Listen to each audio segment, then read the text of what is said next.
नमस्कार दोस्तों, welcome to study point. मैं सर शुक्ला। दोस्तों इस वीडियो में हम सामान्य हिंदी के 51 से लेकर 100 तक यानी कुल मिलाकर 50 प्रश्न देखने वाले हैं। इससे पिछला जो हमने वीडियो आपको दिया था उसमें हमने 1 से लेकर 50 तक के सारे प्रश्न देख लिए थे और आज जो है अगले 50 प्रश्न देखने वाले हैं। तो वीडियो काफ़ी इंपॉर्टेंट होने वाला है, तो वीडियो को जरूर अंत तक देखते रहिएगा। इसकी PDF भी आपको टेलीग्राम पर मिल जाएगी। तो आइए शुरू करते हैं आज का वीडियो।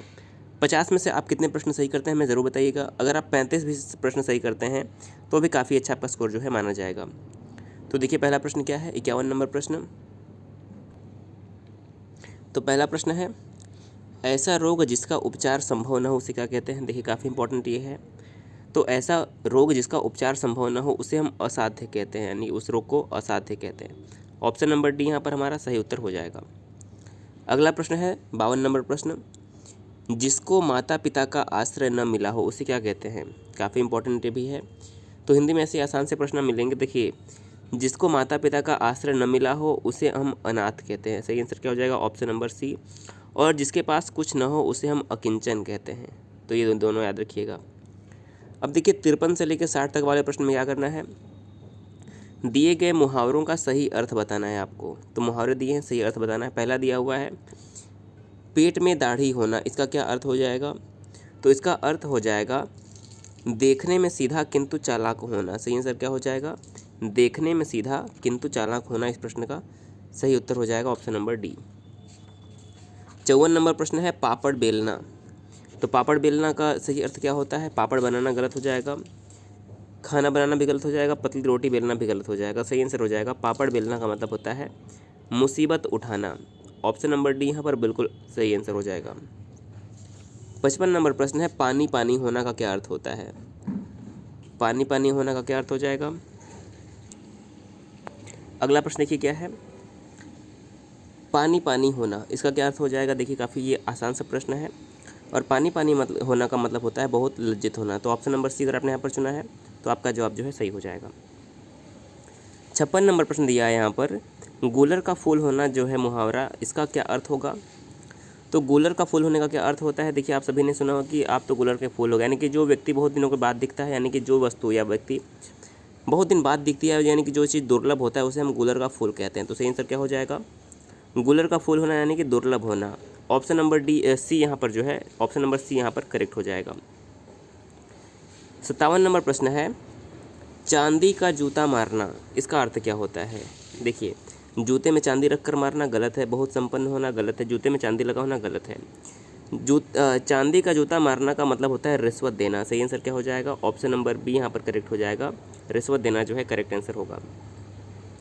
58 नंबर प्रश्न है कान का कच्चा होना, इसका अर्थ क्या हो जाएगा। देखिए ये भी इंपॉर्टेंट प्रश्न है। कान का कच्चा होना मुहावरे का क्या अर्थ हो जाएगा। तो इसका सही आंसर हो जाएगा कि सुनी बात पर विश्वास कर लेना, यानी कि जो व्यक्ति एक बार कोई बात सुन ले और उस पर विश्वास कर ले उससे कहा जाता है कि कान का कच्चा होना। सही आंसर क्या हो जाएगा, ऑप्शन नंबर बी इस प्रश्न का सही उत्तर हो जाएगा। अगला प्रश्न है 59 नंबर प्रश्न, 19-20 होने का क्या अर्थ होता है। तो देखिए बहुत ही आसान सा प्रश्न है। 19-20 का होना होता है बहुत कम अंतर होना, किसी भी चीज़ में बहुत जब कम अंतर होता है उसे हम कहते हैं कि 19-20 होना। तो ऑप्शन नंबर ए यहाँ पर सही हो जाएगा। 60 नंबर प्रश्न है खून का घूंट पीना, इसका अर्थ क्या होता है। खून का घूंट पीना बहुत ही आसान सा प्रश्न है और हो जाएगा क्रोध दबाना। क्रोध दबाना मतलब खून का घूंट पी लेना। ऑप्शन नंबर सी करेक्ट हो जाएगा। अगला प्रश्न है 61 से लेकर 68 तक प्रश्न में जो है लोकोक्तियाँ दी हुई हैं और उसका जो सही अर्थ है उसका चयन करना है। तो हमने मुहावरे सॉल्व कर लिए, अब जो है लोकोक्तियाँ जो है आ गई हैं। तो देखिए पहला क्या है, आगे नाथ न पीछे पगहा, ये लोकोक्ति आपने ज़रूर सुनी होगी। इसका सही आंसर क्या हो जाएगा। देखिए आगे नाथ न पीछे पगहा का मतलब होता है बंधन रहित होना, यानी कि जिसके पास कोई भी बंधन, यानी कि वो बंधन मुक्त हो। सी ऑप्शन इस प्रश्न का सही उत्तर हो जाएगा। 62 नंबर प्रश्न है कि अंधे पीसे कुत्ते खाएं, इसका अर्थ क्या होता है कि अंधे पीसे और कुत्ते खाएं। तो इसका सही आंसर हो जाएगा कि लाचारी का अनुचित लाभ उठाना। क्या होता है, लाचारी का अनुचित लाभ। तो ऑप्शन नंबर सी इस प्रश्न का करेक्ट हो जाएगा। 63 नंबर प्रश्न है अधजल गगरी छलकत जाए लोकोक्ति का अर्थ क्या होता है। तो अधजल गगरी छलकत जाए का मतलब होता है कि कम ज्ञान का अधिक प्रदर्शन, यानी कि जिस व्यक्ति के पास कम ज्ञान होता है वो अधिक प्रदर्शन करता है।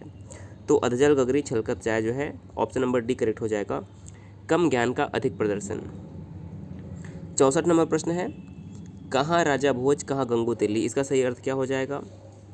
तो देखिए बहुत ही इंपॉर्टेंट प्रश्न है, बार बार आपने पढ़ा होगा। सही आंसर हो जाएगा सी, बड़े लोगों के साथ छोटे लोगों की बराबरी नहीं हो सकती। सी ऑप्शन यहाँ पर करेक्ट हो जाएगा।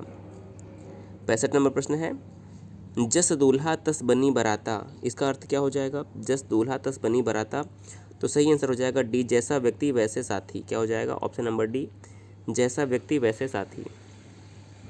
66 नंबर प्रश्न है, तीन लोक से मथुरा न्यारी, इसका अर्थ क्या हो जाएगा? तो तीन लोक से मथुरा न्यारी का अर्थ होता है कि ज़रूरत से ज़्यादा बड़ाई करना, किसी की ज़रूरत से ज़्यादा बड़ाई करने का मतलब होता है तीन लोक से मथुरा न्यारी। सी ऑप्शन यहाँ पर करेक्ट हो जाएगा। अगला प्रश्न है, थोथा चना बाजे घना, इस लोकोक्ति का क्या अर्थ होता है? थोथा चना बाजे घना, तो इसका सही अर्थ होता है कि ओछा व्यक्ति अधिक दिखावा करते हैं, ओछे व्यक्ति अधिक दिखावा करते हैं।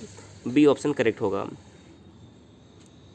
अगला प्रश्न है 68 नंबर प्रश्न, खग जाने खगही की भाषा, ये भी आपने सुना होगा कि खग जाने खगही की भाषा, इसका सही आंसर क्या हो जाएगा? ऑप्शन नंबर बी करेक्ट हो जाएगा।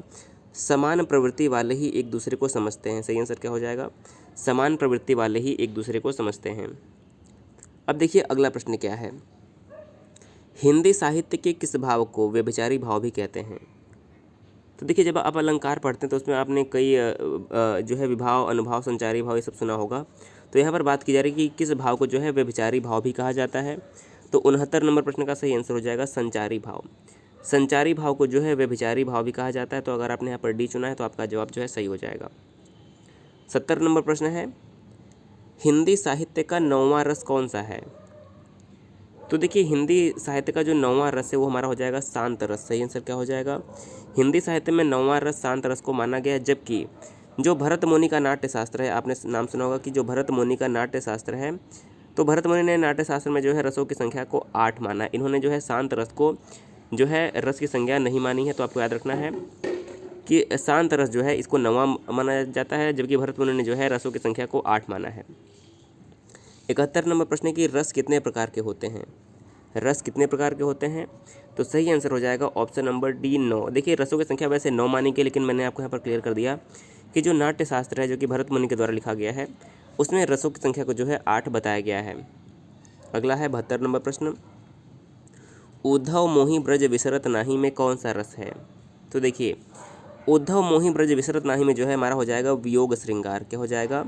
वियोग श्रृंगार। भगवान कृष्ण जो है उद्धव से बात कर रहे हैं कि मुझे ब्रज जो है भूलता नहीं है। तो यहाँ पर क्या हो जाएगा? वियोग की बात आ रही है, तो यहाँ पर श्रृंगार रस हो जाएगा। तो श्रृंगार रस का यहाँ पर वियोग श्रृंगार की जो है बात की जा रही है। तो ऑप्शन नंबर ए यहाँ पर जो है करेक्ट आंसर हो जाएगा। 73 नंबर प्रश्न है, वीर रस का स्थायी भाव क्या होता है? तो वीर रस का स्थायी भाव क्या हो जाएगा? उत्साह। ऑप्शन नंबर बी यहाँ पर करेक्ट हो जाएगा। वीर रस का स्थायी भाव क्या होता है? उत्साह। हास्य रस का स्थायी भाव क्या होता है? हास्य रस का स्थायी भाव जो है हास होता है। अगला प्रश्न है 74 नंबर प्रश्न, उस काल मारे क्रोध के तन कांपने उसका लगा, मानो हवा के वेग से सोता हुआ सागर जगा। प्रस्तुत पंक्तियों में कौन सा रस है? तो यहाँ पर आपको रस पहचानना है, तो बिल्कुल आसान है। यहाँ पर जो है रौद्र रस का जो है प्रयोग हुआ है। क्या हुआ है? रौद्र रस। तो ऑप्शन नंबर बी करेक्ट हो जाएगा, रौद्र रस जो है करेक्ट हो जाएगा। अगला देखिए 75 नंबर प्रश्न, मन पछितई हैं अवसर बीते, दुर्लभ देह पाई हरिपद भजु करम बचन अरुणि के। इन पंक्तियों में कौन सा रस है? तो रस आपको पहचानना है। सही आंसर हो जाएगा इसमें जो है भक्ति रस का प्रयोग हुआ है। सही आंसर क्या हो जाएगा? ऑप्शन नंबर सी, भक्ति रस का प्रयोग हुआ है। 76 नंबर प्रश्न है, चौपाई के चारों चरणों में कितनी मात्राएं होती हैं? देखिए चौपाई एक सममात्रिक छंद होता है और चौपाई के प्रत्येक चरण में जो है 16 मात्राएं होती हैं। क्या होता है? 16 मात्राएं होती है चौपाई के प्रत्येक चरण में। 76 का हमारा ऑप्शन नंबर डी करेक्ट हो जाएगा।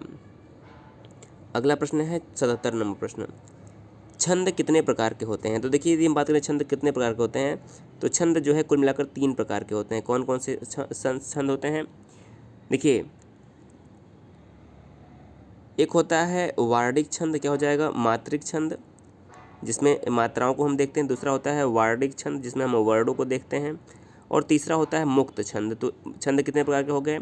मात्रिक, वार्णिक और मुक्त। तो छंद हमारे कुल मिलाकर जो है 3 प्रकार के होते हैं। ऑप्शन नंबर 1 जो है करेक्ट हो जाएगा। 78 नंबर प्रश्न है, दोहा के प्रथम और तृतीय चरण में कितनी मात्राएं होती हैं? तो सही आंसर क्या हो जाएगा, दोहा के पहले और तीसरे चरण में जो है 13 मात्राएं होती हैं और पहले और तीसरे में जो है 11 मात्राएं होती हैं। तो ऑप्शन नंबर डी करेक्ट हो जाएगा। और बात करें कि दोहा का उल्टा क्या होता है, तो दोहा का उल्टा जो है सोरठा होता है। 79 नंबर प्रश्न है, मूक होई वाचाल पंगु चढ़े गिरिवर गहन, जसु कृपा सो दयाल द्रवहु सकल कलिमल दहन। प्रस्तुत पंक्तियों में कौन सा छंद है, तो आपको यहाँ पर छंद पहचानना है। सही आंसर हो जाएगा यहाँ पर जो है सोरठा छंद का प्रयोग किया गया है। ऑप्शन नंबर सी करेक्ट हो जाएगा। 80 नंबर प्रश्न है, दोहे और रोले को क्रम से मिलाने पर कौन सा छंद बनता है, तो दोहे और रोले को जब क्रम से मिलाया जाता है तो कुंडलिया छंद बनता है। सही आंसर क्या हो जाएगा, कुंडलिया छंद। ऑप्शन नंबर बी इस प्रश्न का सही उत्तर हो जाएगा। 81 नंबर प्रश्न है, अवध शिला का उर पर था गुरुभार, तिल तिल काट रही थी दृग जलधार। इन पंक्तियों में कौन सा छंद है, तो छंद की बात करें तो यहाँ पर जो है बरवय जो छंद है इसका प्रयोग हुआ है इन पंक्तियों में। अगला देखिए 82 नंबर प्रश्न, जहाँ बिना कारण के कार्य का होना पाया जाए वहाँ कौन सा अलंकार होता है। जहाँ बिना कारण के कार्य का होना पाया जाए वहाँ पर हमारा जो है विभावना अलंकार होता है। सही आंसर क्या हो जाएगा, सी विभावना अलंकार। अगला प्रश्न है, जहाँ उपमेय में अनेक उपमानों की शंका होती है वहाँ कौन सा अलंकार होता है, तो जहाँ पर उपमेय में अनेक उपमानों की शंका होती है वहाँ पर जो है हमारा संदेह अलंकार होता है। तो डी ऑप्शन करेक्ट हो जाएगा। अगला है 84 नंबर प्रश्न, भारत के सम भारत है में कौन सा अलंकार है। भारत के सम भारत में कौन सा अलंकार है, तो यहाँ पर अनन्वय अलंकार हो जाएगा। Option number B.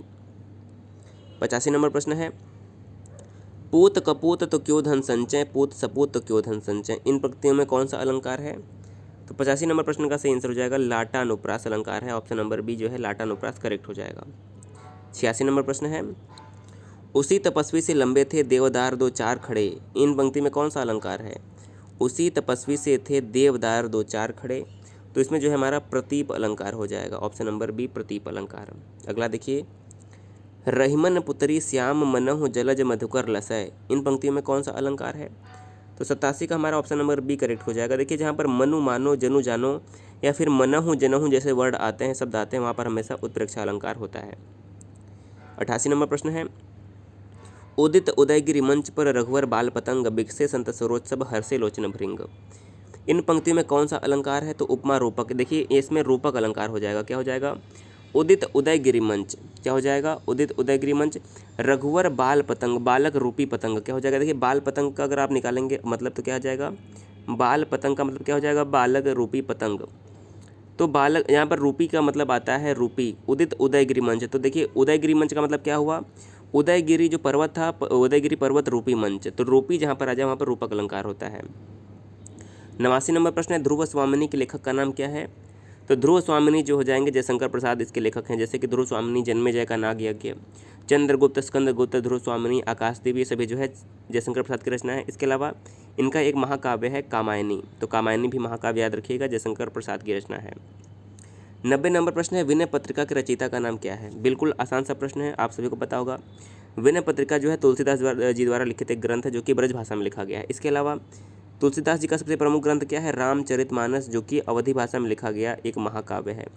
इसके अलावा इनकी रचना क्या है, विनय पत्रिका, कवितावली, गीतावली, दोहावली, बरवय रामायण, राम आज्ञा प्रश्नावली, जानकी मंगल, पार्वती मंगल, ये सभी जो है तुलसीदास की प्रमुख रचना है, याद रखिएगा। 91 नंबर प्रश्न है, मानस का हंस के लेखक का नाम क्या है। मानस का हंस जो पुस्तक इसके लेखक कौन है, तो अमृतलाल नागर जो है करेक्ट आंसर हो जाएगा। अगला प्रश्न है 92, मजदूरी और प्रेम के लेखक का नाम क्या है। मजदूरी और प्रेम के लेखक हैं सरदार पूर्ण Singh. Option number A correct हो जाएगा। अगला प्रश्न है 93 नंबर प्रश्न, निम्नलिखित में से कौन सी पुस्तक सुमित्रा नंदन पंत द्वारा नहीं लिखी गई है। तो देखिए ज्योत्सना, दिगंबरा और युगवाणी जो है सुमित्रा नंदन पंत द्वारा लिखी गई, लेकिन नीरजा जो है नहीं लिखी गई है। देखिए नीरजा जो है ये सुमित्रा नंदन पंत द्वारा नहीं लिखी गई है। अगला देखिए प्रश्न 94, निम्नलिखित में से कौन सी पुस्तक प्रेमचंद्र द्वारा नहीं लिखी गई है। तो कायाकल्प, रंगभूमि और प्रेमाश्रय जो है मुंशी प्रेमचंद द्वारा लिखी गई है, लेकिन जय पराजय मुंशी प्रेमचंद द्वारा नहीं लिखी गई है। तो ऑप्शन नंबर बी यहाँ पर सही हो जाएगा। अगला प्रश्न है, नूतन ब्रह्मचारी उपन्यास के रचनाकार कौन है। तो नूतन ब्रह्मचारी के उपन्यासकार हैं बालकृष्ण भट्ट। 95 नंबर का सी ऑप्शन जो है करेक्ट हो जाएगा। अगला प्रश्न है, दुख ही जीवन की कथा रही, क्या कहूँ आज जो नहीं कही। इन पंक्तियों के रचयिता का नाम क्या है?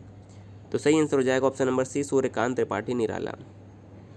अगला है 97, एकदा नैमिषारण्य के लेखक कौन है?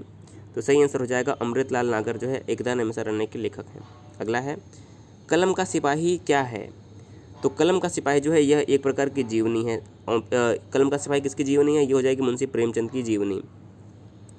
अगला प्रश्न है हिंदी की पहली कहानी लेखिका का नाम क्या है? तो हिंदी की पहली कहानी लेखिका का नाम हो जाएगा बंग महिला। और आज का हमारा अंतिम प्रश्न है हिंदी साहित्य में प्रयोगवाद के प्रवर्तक का नाम क्या है? तो हिंदी साहित्य में प्रयोगवाद के जो प्रवर्तक थे वो थे सच्चिदानंद हीरानंद वात्स्यायन अज्ञेय। तो देखिए इस वीडियो में भी हमने 50 प्रश्न देख लिए जो कि सामान्य हिंदी के इंपॉर्टेंट प्रश्न थे। आपने कितने सही की जरूर बताइएगा। वीडियो पसंद आया तो वीडियो को शेयर भी कर दीजिएगा। वीडियो देखने के लिए बहुत बहुत धन्यवाद।